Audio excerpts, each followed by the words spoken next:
L'équipe se figea comme un fil tendu, chaque opérateur se laissant tomber en position de tir et formant un périmètre défensif serré avec des arcs qui se chevauchaient.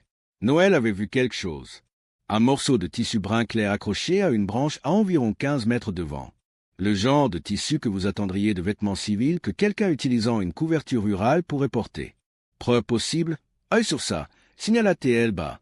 Tissu sur végétation direction nord-est 15 aime la voix du Major Dean ROE20 calme et précise. Art Vega, vérifiez ça. Tous les autres maintiennent la sécurité. Noël s'avança avec précaution pendant que Nora Vega assurait la surveillance, toutes deux gardant un espacement approprié et la discipline des armes. De près, le morceau se révéla être un morceau déchiré de chemise kaki accroché aux épines. Frais, nota Nora.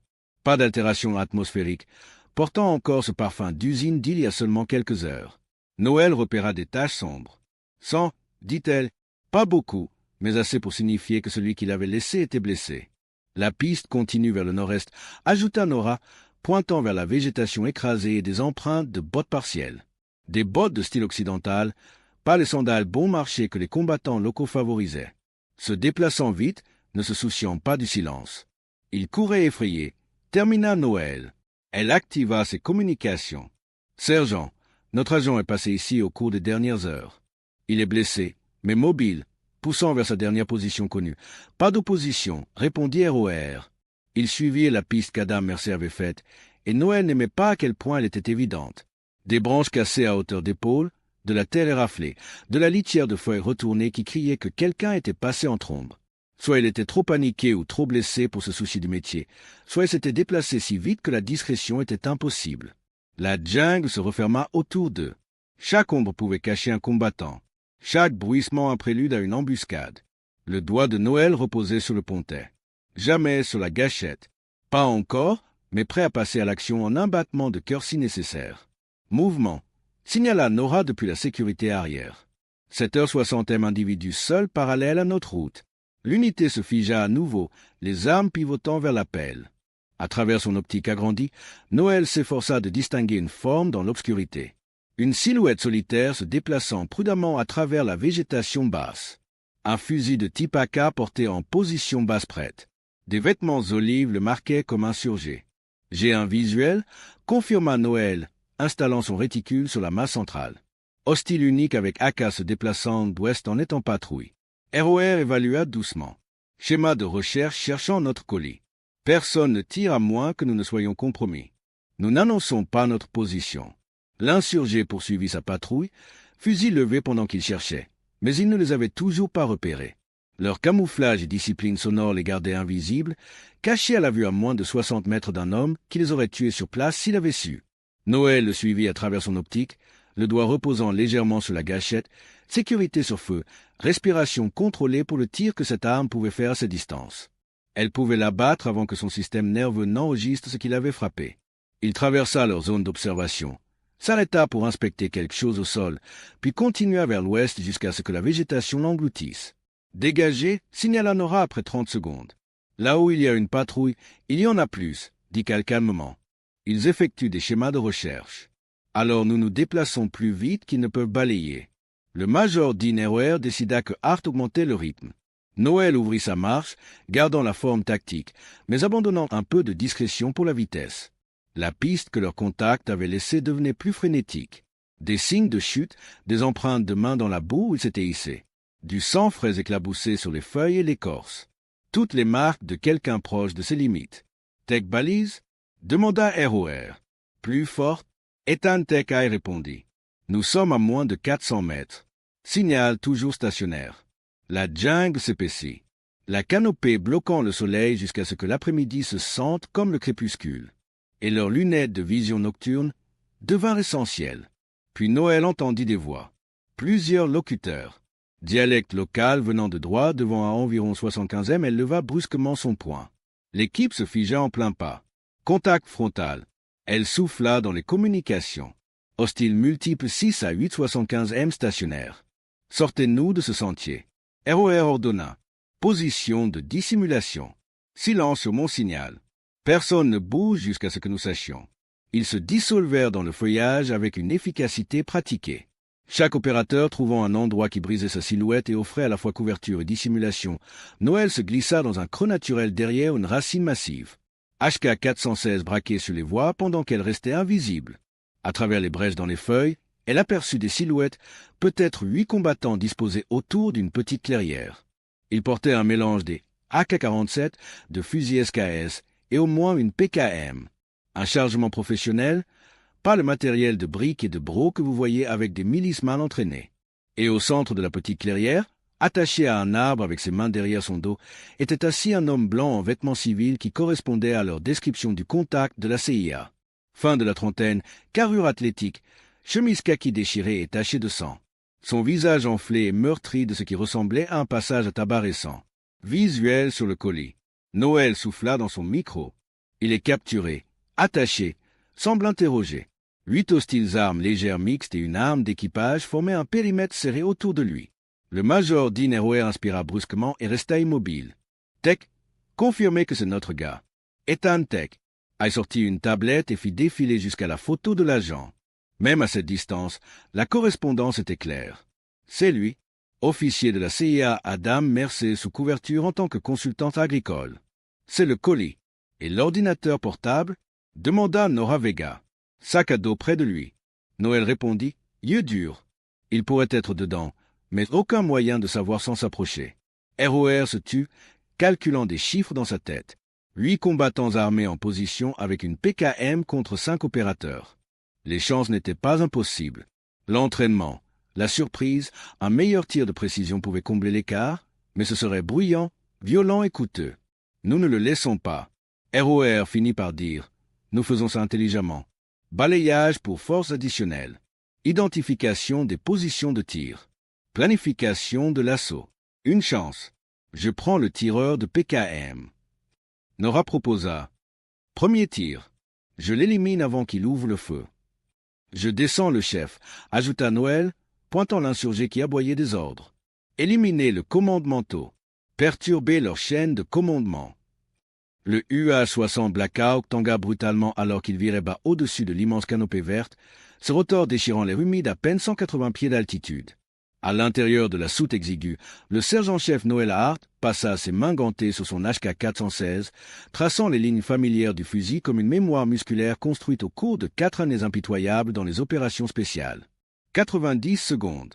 Le chef d'équipage rugit par-dessus le tonnerre des pales, ses gestes vifs contre le vent qui hurlait à travers la porte ouverte.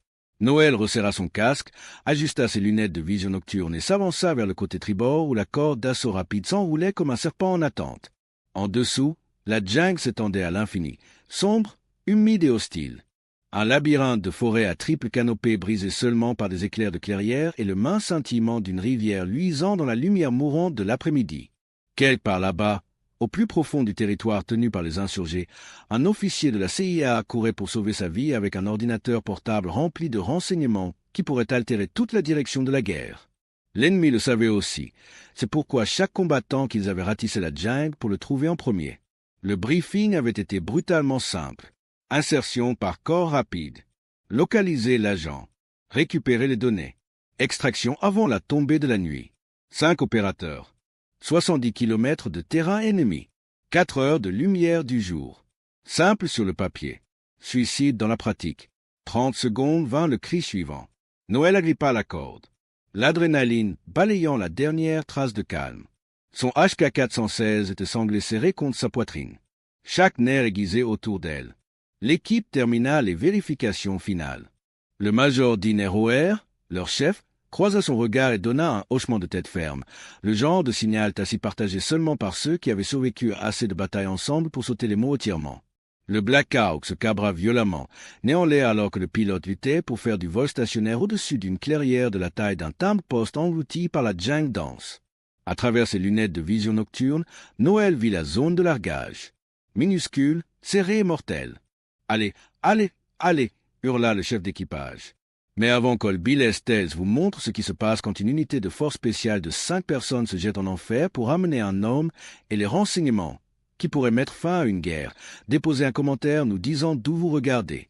Parce que ce qui est sur le point de se dérouler prouvera exactement pourquoi ces opérateurs s'entraînent pour l'impossible et pourquoi Noël Hart est sur le point de faire face aux 12 heures les plus intenses de sa vie militaire. Elle n'hésita pas. Au moment où le signal vint, Noël saisit l'épaisse corde et s'avança dans le néant. Le monde devint flou vers le haut alors qu'elle glissait à travers 80 pieds d'air libre, la corde brûlant une chaleur ténue à travers ses gants malgré son contrôle. Son HK-416 cognait contre son gilet à chaque torsion jusqu'à ce que ses bottes claquent dans la boue. Elle se laissa tomber bas dans un accroupissement parfait, armes levées, balayant l'est où la jungle pressait le plus près, silencieuse et en attente. Compris. J'ai réécrit tout ce passage phrase par phrase en utilisant l'ensemble de noms sur lesquels nous nous sommes mis d'accord. Noël Hart, Major Dean Eroer, Ethan Tekai, Nora Vega, Cal Dogwalker, Adam Mercer, Ardent Valet et changé le nom de la chaîne en All Bill Estelles. J'ai fait de mon mieux pour préserver le sens, garder le ton conversationnel vocalisable par l'IA et garder les phrases serrées. Cependant, je n'ai pas pu strictement forcer chaque phrase à correspondre exactement au nombre de caractères original, tout en gardant le phrasé naturel. Si vous avez besoin d'une parodie caractère par caractère exact, dites-le moi et je ferai une passe plus stricte, centrée uniquement sur les comptes de caractères. Ce sera plus mécanique. Pour l'instant, voici la réécriture propre et naturelle. 3 secondes plus tard, le Major Dean Eroer glissa à côté d'elle aussi silencieusement qu'une ombre, son HK-416 balayant déjà le secteur au nord. Ethan Tekai se laissa tomber ensuite, le kit de communication sur son dos. Puis, Nora Vega, leur spécialiste en armement, et finalement Cal Dogwalker, le médecin de l'équipe. Le blackout grimpait déjà, le souffle de ses rotors aplatissant les hautes herbes, le bruit de l'appareil se rétrécissant dans le lourd silence de la jungle. En 30 secondes, il se tenait seul en terrain ennemi avec rien d'autre que l'entraînement. Les armes et l'un l'autre. Point de ralliement alpha. La voix de ROR chuchota à travers leur communication cryptée. À peine plus qu'un murmure. Dispersion standard. Ah, tu es en pointe. Vega, sécurité arrière. En mouvement. Noël avança dans le vert. Son HK-416 un poids et une portée familier après d'innombrables missions. Le fusil semblait faire partie d'elle. La plateforme de fabrication allemande convenait à cet enchevêtrement de lianes et de troncs, assez courte pour se faufiler à travers les broussailles, assez robuste pour courir dans la boue, et précise là où il le fallait. Elle avait réglé ce fusil elle-même avant le déploiement et savait exactement où les balles atterriraient jusqu'à 400 m. Il avançait en colonne tactique. 7 mètres entre chaque homme, les armes couvrant des secteurs qui se chevauchaient, chaque sens à son maximum. Ce n'était pas un territoire ami. Il appartenait à une force insurgée patiente et bien organisée qui avait parcouru ce sentier pendant des années, connaissait chaque embuscade et avait déjà montré qu'elle tuerait des Américains. Textes-tu sur notre colis? Demanda ROR calmement. Aïe se pencha sur son récepteur, lisant la balise cryptée que leur contact devrait porter. Signal actif, direction nord-est 1,8 km mais stationnaire. Même ping depuis 30 minutes. Pourrait se cacher, dit Vega depuis son poste arrière, voix professionnelle. Bien que la pensée impliquait que leur cible pourrait être capturée ou pire. Ou préparant une embuscade, répondit Noël, balayant vers l'avant de la façon dont quelqu'un qui avait appris la paranoïa comme une habitude le fait. Nous ne le saurons pas avant d'avoir un œil sur lui. Ils s'enfoncèrent plus profondément dans un terrain qui semblait conçu pour punir les soldats. Des racines cachées sous la litière de feuilles prêtes à vous faire trébucher. De la boue qui agrippait les bottes, des lianes épineuses qui accrochaient l'équipement. La canopée se refermait au-dessus si serrée que même en plein après-midi, on se sentait comme au crépuscule. Noël apprit le langage de la jungle. Quelles plantes laissaient deviner de l'eau? Quels oiseaux se taisaient là où des humains avaient été récemment? Quelle piste subtile signifiait un mouvement frais? Son HK-416 suivait ses yeux, le canon suivant son regard en synchronisation pratiquée. 30 cartouches dans le chargeur, une dans la chambre, 6 chargeurs de rechange sur son kit. 210 cartouches au total. Halt! Murmura Noël, levant son poing dans le signe compact pour arrêt. Doc, tu es sur Mercer. ROR ordonna. Dès que nous ouvrons le feu, déplace-toi vers lui. Coupe ses liens. Vérifie ses signes vitaux. Sois prêt à l'évacuer. Tech avec moi. Nous frappons la masse centrale. Violence maximale. Temps minimum. Ils passèrent les 5 minutes suivantes à se glisser dans des positions de tir idéales. Chaque opérateur sélectionnant des angles qui maximisaient les champs de tir tout en réduisant l'exposition. Un travail professionnel affûté par des centaines d'heures où les erreurs signifiaient la mort. Noël verrouilla sa crosse contre son épaule, respiration stable, réticule se fixant sur la poitrine du chef insurgé à environ 60 m bien dans la portée efficace pour un 5,56. En attente, murmura ROR. Sur mon signal. 3-2, une exécution. Le HK-416 de Noël aboya 2 fois en succession rapide.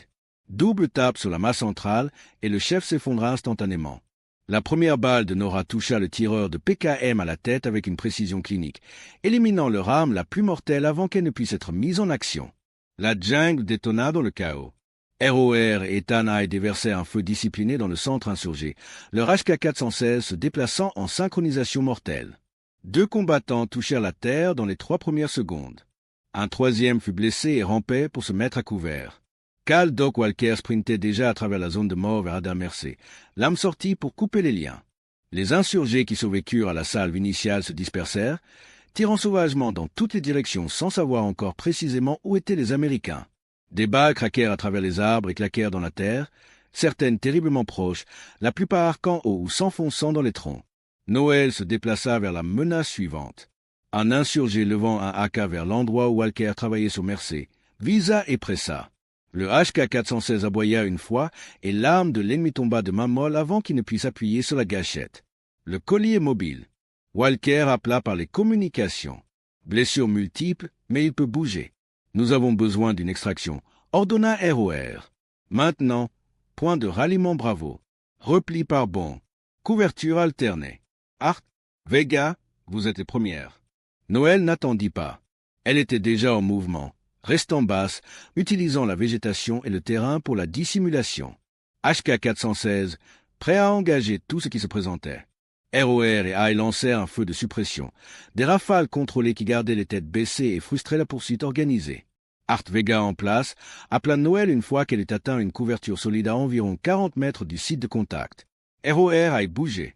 C'était un exercice de bataille manuel. Bon sous surveillance. Un élément bougeant pendant qu'un autre fournissait un feu de couverture, pressant constamment l'ennemi tout en créant de la distance. Walker avait Mercer debout et en mouvement, traînant à moitié l'officier de la CIA, qui semblait avoir traversé l'enfer, mais était conscient et se déplaçait de lui-même. Contact gauche, prévint AI. Plus d'hostiles, au moins 4, manœuvraient pour flanquer. Engagé. ROR claqua et la jungle éclata à nouveau de coups de feu. Noël pivota. HK-416 suivant la nouvelle menace. À travers les espaces dans le feuillage, elle trouva une cible se déplaçant entre les arbres, le devança légèrement et pressa la gâchette. Il tomba durement. Il continuait de venir. Pour chaque combattant qu'ils abattaient, 2 autres jaillissaient de la jungle, attirés par le bruit et l'avantage du terrain. Nous devons rompre le contact. Nora appela, voix tendue mais contrôlée alors qu'elle claquait un chargeur frais. Nous brûlons nos munitions et il ne s'arrête pas, marmonna Noël. Point de ralliement Charlie, décida le major d'INROR. Chaque élément se replia à vitesse maximale, exécutant un retrait combattant. Constamment engageant, constamment bougeant, créant toujours des champs de tir qui se chevauchaient. Noël éjecta son chargeur vide et en enfonça un frais. 4 chargeurs restants. Environ 120 cartouches, assez s'il restait discipliné. Mais à ce rythme, il se viderait à blanc. Derrière eux, les sons de poursuite montèrent. Les insurgés s'étaient remis du choc initial et organisaient une réponse coordonnée, appelant même des renforts. Noël pouvait entendre des moteurs, des camions techniques avec des armes montées, probablement en train de foncer pour leur couper la route. Quelle distance jusqu'à Charlie? Alta ROR. 600 mètres, répondit Ethan Tekai. Sergent, nous avons un problème. Les interceptions radio montrent qu'ils déplacent des forces pour bloquer notre point d'extraction. Ils savent où nous allons, dit Cal Doc Walker sombrement. Alors ils l'ont interrogé. Il leur a probablement tout donné. Peu importe. ROR dit que nous nous adaptons. Nouveau plan. Passer au-delà de Charlie. Continuer vers le nord-est jusqu'à la rivière. Appeler l'extraction là-bas. Ça ajoute 2 kilomètres. Aïe calcula. C'est inattendu. Noël dit, abattant un autre insurgé qui s'était rapproché. Ils n'auront pas de force de blocage à la rivière. Adam Mercer n'a pas pu leur en parler. Nous venons juste de l'inventer. Exactement. ROR confirma. Tech, appelle ça. Nouveau point d'extraction. Nous avons besoin de cet oiseau dans 90 minutes. Ce sera chaud. Ils forcèrent leur allure à travers une jungle que l'entraînement aurait qualifiée d'imprudente. Adam Mercer peinait. Ses blessures prenaient leur tribut, mais Walker le gardait debout et en mouvement par pure détermination. Cassé à droite, Nora Vega hurla. RPG. La roquette hurla à travers la canopée et frappa un arbre à 15 mètres derrière eux. L'explosion projeta Noël sur le côté. Des éclats déchiquetèrent le feuillage et tintèrent contre son armure. Ses oreilles sonnaient de la commotion. Pourtant, elle continua à bouger. Arme levée, balayant, parce qu'on ne s'arrête pas quand les choses tournent mal. C'est à ce moment-là que la discipline compte le plus. Tout le monde va bien? ROR appela. Bon vinrent les réponses, bien que le bras gauche de Noël semblait avoir été martelé là où des éclats l'avaient effleuré. Pas de saignement important, pas de cassure évidente. Continuez à bouger, ordonna ROR. Ils utilisent des RPG, deviennent désespérés. Rester immobile nous fait tuer. À travers les espaces dans les feuilles, la rivière se montra finalement. Un ruban brun peut-être 40 mètres de large, gonflé et rapide des pluies récentes. Point de ralliement delta. ROR désigna, citant un tronçon de berge qui formait un endroit défendable pour l'extraction. Installez la sécurité. Appelez l'oiseau. Préparez-vous pour extraction chaude, ordonna ROR. Ils s'effondraient en périmètre défensif, chaque opérateur couvrant un secteur. Armes pointées vers l'extérieur. Adam Mercer fut positionné au centre pendant que Cal Doc Walker s'occupait déjà de lui. Quelle gravité! ROR demanda. Côte cassée, possible saignement interne, commotion cérébrale définitive. Walker évalua. Lacération multiple, passage à tabac systématique. Il est stable pour l'instant, mais il a besoin d'un hôpital bientôt. Tech, où est notre transport? Black Hawk 7-9 en approche. Ethan Tech répondit. État 70 minutes. 70 minutes.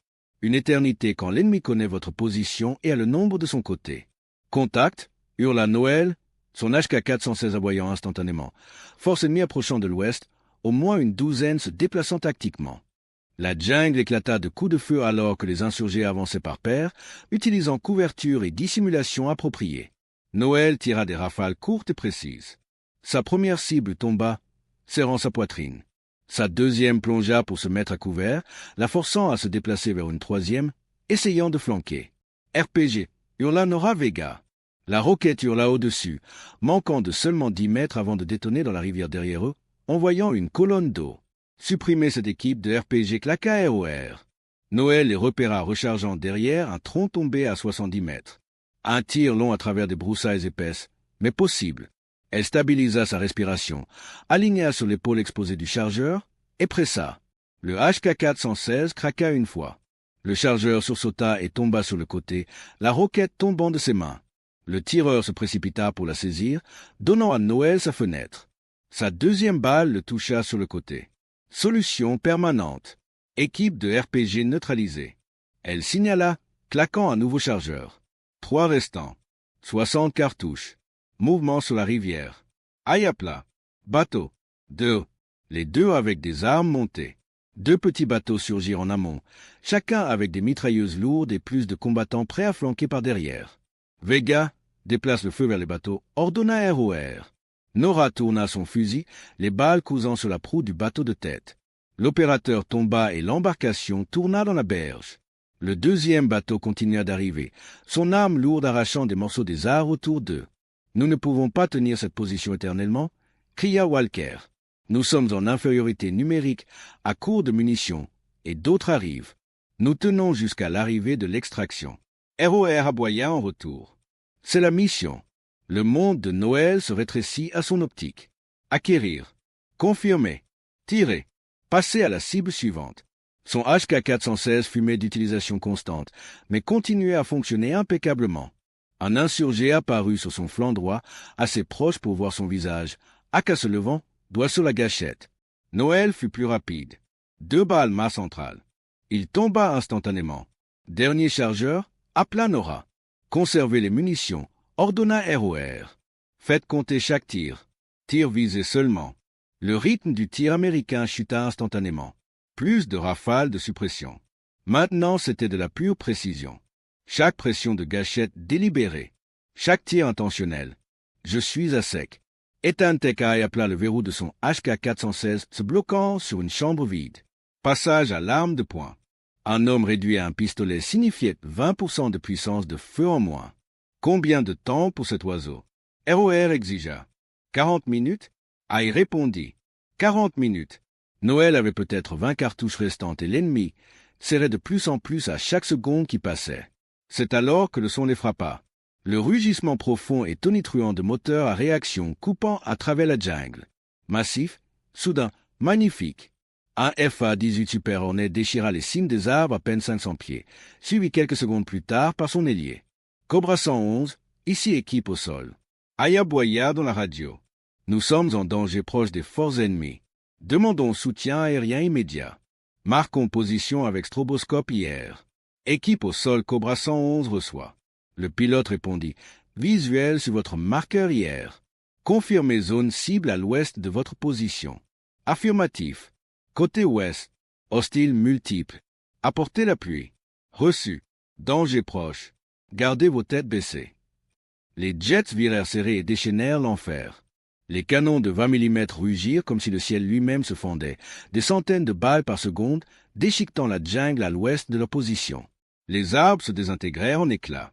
La terre convulsa en geysers de terre et de flammes. Les insurgés disparurent simplement sous cette tempête de métal. L'effet fut instantané. La panique déchira les combattants restants. Ceux qui avaient chargé rompirent et fuirent, se dispersant de la destruction apocalyptique. Déplacez le feu vers le bateau. Cria ROR. Nora Vega pivota et ouvrit le feu sur le deuxième bateau fluvial, ses balles attrapant l'opérateur. L'embarcation vira hors de trajectoire et claqua dans la berge. Les FA-18 firent une autre passe, cette fois avec des roquettes qui claquèrent dans la ligne d'arbres, détonnant en boules de feu en cascade. Puis le silence. Le seul son restant était le rugissement décroissant des moteurs à réaction. Équipe au sol. Cobra 111, Winchester sur armement. Nous resterons en station pour démonstration de force jusqu'à l'arrivée de votre extraction. Cobra 111, équipe au sol. Vous êtes un bel être humain, répondit ROR. Merci pour le sauvetage. Faites le point, ordonna-t-il. Hart bon, Vega bon, Aïe bon, Walker bon. Merce stable et prêt pour extraction. Excellent. ROR dit. Restez vigilants. Tech état sur notre transport. 25 minutes. Puis ils l'entendirent. Le battement rythmique des pales de rotor devenant plus fort à travers la fumée. Le blackout arrivait bas et rapide. Préparez-vous pour extraction. ROR ordonna. Hart, Vega, vous êtes les premières dans l'oiseau avec Mercé. Walker et moi couvrirons jusqu'à ce que tout le monde soit chargé. Le blackout se cabra au-dessus de la rivière. Le souffle du rotor fouettant des nappes de spray avant que le pilote ne pivote. La porte ouverte face à leur position. Le chef d'équipage scannait déjà pour les menaces. Le minigun du mitrailleur de porte tournait et prêt. « Allez, allez, allez !» cria ROR. Noël sortit de la couverture, sprintant les 15 mètres jusqu'à l'hélicoptère avec Nora Vega juste derrière elle pendant que Cal Doc Walker portait à moitié Adam Mercer entre eux. Le chef d'équipage attrapa le gilet de Noël, la tirant dedans. Elle roula vers le côté éloigné, HK-416 levé, canon couvrant la ligne d'arbres. 3 derniers, hurla le chef d'équipage. ROR, Aye et Walker sortirent de leur position, sprintant en coordination parfaite. 50 pieds, 30, 20. Puis la jungle éclata à nouveau. Une vague fraîche d'insurgés ouvrit le feu depuis de multiples angles, les balles claquant dans l'air et tintant contre l'armure de l'hélicoptère. Suppression, hurla Noël, tirant même avec moins de 15 cartouches restantes. Le minigun s'ouvrit, son cri mécanique noyant tout le reste. Des milliers de balles par minute déchiquetant le feuillage. Un des FA-18 descendit bas au-dessus de la ligne d'arbres, le rugissement sonique ajoutant au chaos. ROR atteignit le blackout en premier et plongea à travers la porte ouverte. Aïe suivit un battement de cœur plus tard. Puis Walker fit son dernier sprint, traînant Mercé à bord avant que le cri du chef d'équipage « Allez, allez, allez !» ne coupe à travers le bruit. Le pilote tira sur le pas collectif et le blackout griffa pour l'altitude, grimpant alors que des balles traceuses striaient vers le haut, mais tombaient courtes. 50 pieds 100 200. Faites le point, exigea ROR. Tous bons, répondit Walker. Mercé stable. Le blackout vira serré, tournant vers l'ouest vers l'espace aérien ami. Le FA-18 glissant en escorte au-dessus d'eux. En dessous, la jungle s'étendait sans fin, cachant ses morts, ses secrets et les leçons payées en sang et en douille. Noël s'adossa contre la paroi de la soute, laissant son HK-416 reposer sur ses genoux, verrou bloqué sur une chambre vide. L'arme avait fonctionné impeccablement. Des centaines de balles tirées. Pas un seul enrayage. Hart, dit ROR, croisant son regard. Tu as sauvé Walker quand tu as abattu cette équipe de RPG. C'était un tir exceptionnel. Je fais juste mon travail, monsieur. Vous l'avez tous fait, continua-t-il. Cette mission a dérapé dès le début. Nous nous attendions à trouver notre gars caché. On l'a trouvé capturé. Nous avons brûlé presque tout ce que nous avions, mais nous nous sommes adaptés, improvisés. Nous l'avons fait. C'est ce que font les forces spéciales. Le chef d'équipage était déjà sur les communications, coordonnant avec la base avancée pour le soutien médical. État à la base 15 minutes, cria-t-il en retour. Équipe médicale en attente. La base opérationnelle avancée apparut à l'horizon. Murs de béton, tours de garde, rangées nettes de bâtiments. Ce n'était pas exactement la maison, mais c'était aussi proche que vous obteniez dans une zone de guerre. Le Black Hawk s'abaissa sur la plateforme avec une précision chirurgicale. Les médecins sprintèrent vers l'avant avec des civières pour Adam Mercer pendant que les officiers de renseignement attendaient à proximité pour l'ordinateur portable. « Très bien. Les gens » dit ROR alors que le chef d'équipage glissait la porte ouverte. Armes à l'armurerie, équipement à la salle d'équipe, puis vérification médicale. Débriefing à 19 heures. Ils descendirent jambes raides et endoloris, mais vivants. Mercer fut chargé sur une civière et réussit un faible pouce levé alors qu'il l'emportait. Il récupérait, et un jour il raconterait l'histoire de l'équipe qu'il avait sortie d'un combat impossible à gagner. Noël se dirigea vers l'armurerie. HK-416 en bandoulière sur sa poitrine, équipement lourd de chargeurs vides. Son épaule élançait là où les éclats l'avaient effleuré, mais elle l'ignora. Les blessures de chair guérissaient. L'armurier prit son fusil, les yeux s'illuminant d'intérêt professionnel. « Combien de balles ?»« Environ 190, dit-elle. J'ai perdu le compte dans le dernier échange de tirs. Des dysfonctionnements ? Aucun. L'arme a fonctionné impeccablement. C'est ce que j'aime entendre, dit-il, la mettant de côté. Je vais la nettoyer en profondeur et l'avoir prête pour votre prochaine opération demain. Elle se dirigea vers la salle d'équipe où son escouade dépouillait déjà l'équipement. Le médecin dit que Mercer va s'en sortir, rapporta Walker. Côte cassée, contusions internes, légère commotion cérébrale. Il aura mal, mais il vivra. L'ordinateur portable est déjà en route vers l'anglais pour récupération de données. Ay ajouta. Alors mission accomplie, confirma ROR. Nous avions pour tâche de ramener Mercer à la maison et sécuriser les renseignements. Nous avons fait les deux. Le débriefing de ce soir fut méthodique. Ils guidèrent les officiers de renseignement à travers chaque phase de l'opération. Les analystes estimèrent 30 à 40 Kia ennemis. L'officier S2 de renseignement leva les yeux de sa tablette. Votre équipe a effectivement éliminé 2 escouades renforcées. Nora Vega haussa les épaules modestement. Les frappes aériennes ont géré la plupart de ça. Les frappes aériennes ont terminé ce que vous avez commencé. Le S2 corrigea. Si vous aviez rompu et fui au premier contact, l'ennemi vous aurait submergé bien avant que le soutien aérien rapproché ne puisse répondre. ROR donna un petit hochement de tête. Nous ne rompons pas et ne fuyons pas. Ce n'est pas ce que font les forces spéciales. Plus tard cette nuit-là, de retour dans ses quartiers, Noël disposa son kit de maintenance et démonta son HK-416 une dernière fois. Ce n'était pas une nécessité. C'était un rituel. Le poids familier des pièces, le parfum de l'huile d'arme, la satisfaction calme de savoir que sa ligne de vie était propre et parfaite. Cette arme l'avait sauvée plus de fois qu'elle ne pouvait se souvenir. Elle ne s'était jamais enrayée, ne l'avait jamais lâchée, ne lui avait jamais donné une raison d'en douter. Son téléphone vibra. Un texte de ROR. Réunion d'équipe à 8 heures. Briefing de nouvelle opération. Préparez-vous pour déploiement prolongé. Noël sourit faiblement et tapa en retour. Reçu. Prête quand nécessaire. Elle posa le téléphone de côté et exhala. Quelque part là-bas, une autre mission impossible attendait. Un autre hélicoptère tournerait. Un autre morceau de terrain hostile aurait besoin d'infiltration. Et quand cet appel viendrait, quand les rotors tonneraient et que l'équipe chargerait dans l'inconnu, elle serait prête. Son HK-416 serait prêt. Son équipe serait prête. Parce que c'est ce qu'ils étaient, des opérateurs. Le genre qui faisait ce que les autres ne pouvaient pas. Le genre qui allait là où les autres n'iraient pas. Ils réussissaient quand l'échec semblait inévitable, puis rentraient à la maison, nettoyaient leurs armes et se préparaient à tout refaire. C'était le travail, et Noël Hart n'aurait échangé ça pour rien au monde. Merci d'avoir regardé. C'était une autre mission d'Ol Bill Estels.